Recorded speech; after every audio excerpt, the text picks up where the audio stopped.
Hi friends, எல்லாரும் எப்படி இருக்கீங்க? நல்லா இருக்கீங்களா? இன்னைக்கு சூப்பராட்டு சாபுதானாக்கு செடி பண்ண போறாங்க. சவ்வரிசி உப்புமா. சவ்வரிசி உப்புமா எப்படி பண்றதுன்னு பார்க்கலாம். மகாராஷ்டிராலாம் சாபுதானாக்கு செடின்னு சொல்லுவாங்க. நம்ம விரதத்துக்கு வந்து இட்லி தோசை பண்ணுவாங்க. அதே மாதிரி உப்புமா பண்ணுவோம்.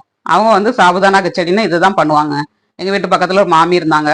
அவங்க அடிக்கடி தசரா வடலாம் விரதத்துக்கு இந்த மாதிரி உப்புமா தான் பண்ணுவாங்க. எனக்கு கொண்டு வந்து தருவாங்க. ரொம்ப நல்லா பண்ணுவாங்க. சாபுதானா உப்புமா தான் இன்னைக்கு பண்ண போறேன். எப்படி பண்றதுன்னு பார்க்கலாம். இந்த மாதிரி ஒரு நாள் பண்ணி பாருங்க. எல்லாருக்குமே ரொம்ப பிடிக்கும். வாங்க சாபுதானா கிச்சடி எப்படி பண்றதுன்னு பார்க்கலாம். கிச்சடி பண்ணதுக்கு உருளைக்கிழங்கு கட் பண்ணி வச்சிருக்கேன். வேர்க்கடலை இதை வறுக்கணுங்க.